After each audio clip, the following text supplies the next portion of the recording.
Hello, and this is Bugast Reviews, and today I'm going to be doing a review on the Star-Lord and Ego Marvel Legends 2-pack from the Guardians of the Galaxy Volume 2 movie.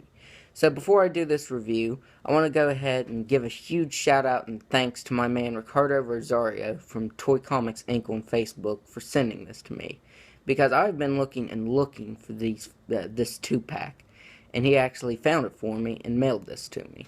So I want to give him a huge thanks and shout out, because without him, I would not be doing this review right now. So thanks, man. Thanks a lot. So, let's take a look at Star-Lord and his accessories. First up, Star-Lord comes with his Walkman, which is really disappointing to me because it's not even the right color.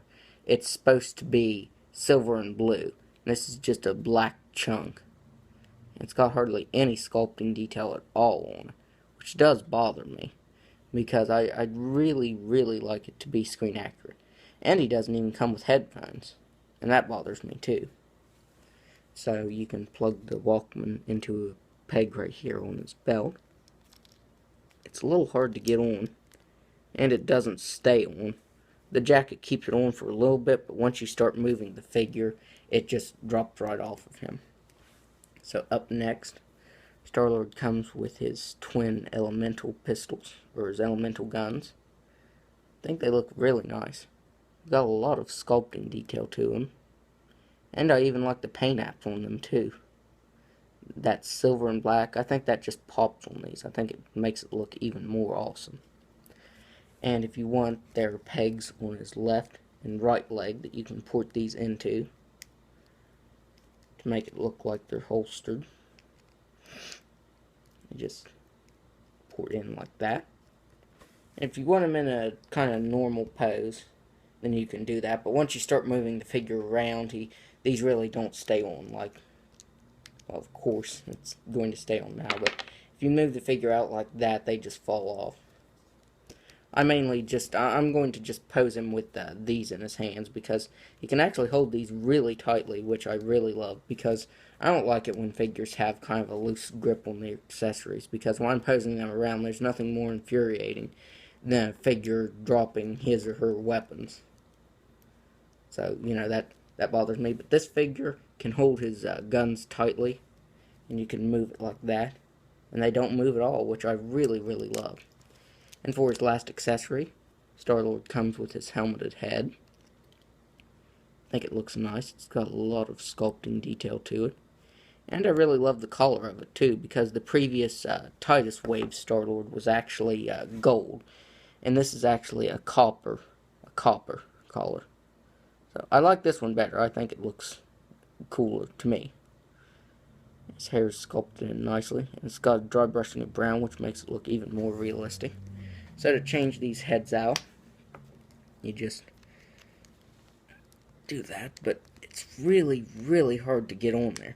And it hinders the articulation too, because the figure's head can move back that far, down that far, but it doesn't move at all because it's so tight. So that does bother me, because he can't even move his head with his helmeted head on. So that does bother me, but I'll probably keep him displayed with his normal head on. Now, I think Hasbro knocked it out of the park with this likeness. I think this looks like Chris Pratt a lot. So, Hasbro did really awesome with this figure.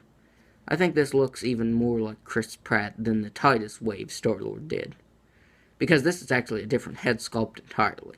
And I think it looks awesome. Hasbro did a really good job on it. His hair sculpted really nicely. It has a dry brushing of dark brown too. And his sideburns and everything. I thought they were actually just painted on, but everything here is sculpted on. All of his facial hair is sculpted on, which looks really awesome. And then on the inside of his shirt, he's got this alien writing right there. I think that looks really nice. It came out clean. And the other Star-Lord I have, it's a little smudged up here. So that does bother me just a little bit, but this one looks fine. It came out clean, and it looks awesome too. I couldn't tell you what it says, but it looks awesome. He's got a lot of paint detail and sculpting going on his belt. It's a very reflective paint that they use for his belt buckle, which looks awesome. It makes it look like real metal. And Star-Lord has a lot of sculpting detail going on his jacket, too. It's got a texture all the way through. Even on his arms, it has a lot of texture. It's kind of like a denim kind of texture, which I really like. I really like this right here, the zipper. I think it looks real. It's all sculpted on, not just painted on. This is actually sculpted. And I think it looks really nice because it looks like a real zipper. And he's got a lot of sculpting going on his shoulders and the forearms of his coat. I think that looks really nice. He's got even more sculpting detail going on his pants. Lots of wrinkles sculpted in. I think that looks nice. And again on his boots.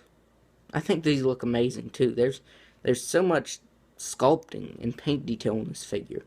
Although, from the waist down, this figure is the same as the Titus figure. Well, it's all the same. It's just repainted, and the head's different. The head sculpt is new on this. But I really would have preferred maybe a dry brushing of brown to make his boots look dirty. That way, it would look a little different than the Titus way. But that doesn't bother me. I just would have preferred that. So now I'm going to go over his articulation. He's got a ball jointed head that can move back that far. He can look down that far. He can look side to side. He's got ball jointed shoulders that move out this far. He's got a swivel at the bicep, double jointed elbow, a swivel at the wrist that can move back and forth and side to side. He's got an ab crunch that can move back all the way. His jacket doesn't hinder it any because it's a really soft kind of rubbery plastic. It can crunch down that far, and this just fell off. He's got a swivel at the waist, ball jointed hips that can just about do a split, swivel at the thigh, double jointed knee, rotation at the boot, swivel at the foot, or the ankle. He's got a swivel at the ankle, and an ankle rocker. So this figure has a lot of sculpting detail. I think it looks like the actor, and he's got a lot of articulation to get him into some epic poses. So I really love that. So now, before we take a look at Ego, let's take a look at the accessory that he comes with. I do count his cape as an accessory, but I'm going to leave it on the figure for now. So the only other accessory that he comes with is an alternate head. This head is just kind of looks like he's smiling to me. And this head looks a little angrier. But the expression is the only thing that changed on this figure. I was expecting something different from the head sculpt, like an actually maybe screaming head sculpt. That would have been nice, because the only thing different on this figure is his beard is painted just a little bit differently. And his expression, of course, but this one's just a little more angry, and this one's like a little bit happy. Oh. So, all the hair on the figure is sculpted, is the same. So, I think it looks nice, but I would have preferred either no alternate head sculpt or an angry, screaming head sculpt. Now, I think Hasbro, again, did just an amazing job, because this looks like Kurt Russell so much it isn't even funny. Hasbro did an awesome job on this figure. It's got a lot of sculpting detail, a lot of paint detail, and Hasbro this is probably my favorite figure out of this 2-pack. I do like it just better, just because I do have the other Star-Lord, and this is the first time an Ego figure has been made. It's an MCU Ego, but still the first time. So I think this looks like Kurt Russell very much. It's got a lot of paint detail too, because over top of the flesh color, it's got a little bit of dry brushing of a darker flesh tone and a little bit of red. So I think that looks really nice. And on his beard, it's a light gray and has a dry brushing of dark gray on it. It's the same with his hair. Sculpted out really, really nicely. It's the same way for his cape and scarf. His scarf is sculpted out nicely. It's dark gray and has a dry brushing of gunmetal over it. It's got a lot of wrinkles sculpted in too. And it continues all the way down at the bottom, and it's got a texture to it. It's got kind of an odd texture to it. You can see the texture right there that it has. And another thing that got me with this figure is, look at the cape right here. it looks like it's fraying at the bottom, like this kind of material does. It looks like it's actually material and that it's fraying at the bottom, which looks awesome. It looks, honestly, this whole figure is just stellar because of all the sculpting detail and paint detail that goes on with it. So to remove his cape, you just remove his head, and I'm going ahead and putting his other head on here while I look at the rest of the figure. I think this strap right here came sculpted out nicely. And his shirt, that just looks awesome. It's a cream collar and has a dry brushing of like black over it. That way it looks like it's been worn before, like it's really worn, and he's worn this a lot in his travels. It looks like it's been through a lot. I think that looks really, really awesome. Got a little bit of detail on his shoulder pads right there. But what got me is this armor plating right here, like his gauntlet and this shoulder piece right here. That has so much sculpting detail, it's not even funny, on this little part right here. And a dry brushing of black over it too, which just looks awesome. It's the same on the sides, he's got these, which has even more insane sculpting detail. And his belt has a lot of it too, because it's like the same texture and sculpting as this is his belt. So that looks really awesome. And his belt doesn't hinder any of his articulation either, which that's what I really like. And his belt's like this strap right here in his belt. It doesn't look bulky either, like it shouldn't be on the figure. There's no gappage at all. Like the Cyclops figure. That Cyclops figure, his straps and everything just were too big and just didn't look right on the figure. But this figure, it looks perfect on him. It's got some sculpting right here. This kind of like leather on his thighs.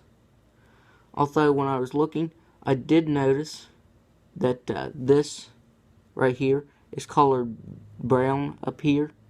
It's sculpted and a little bit of it's colored, but the rest of it's black.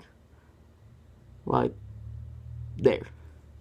Right here should be the same color as this, but it's just the same color.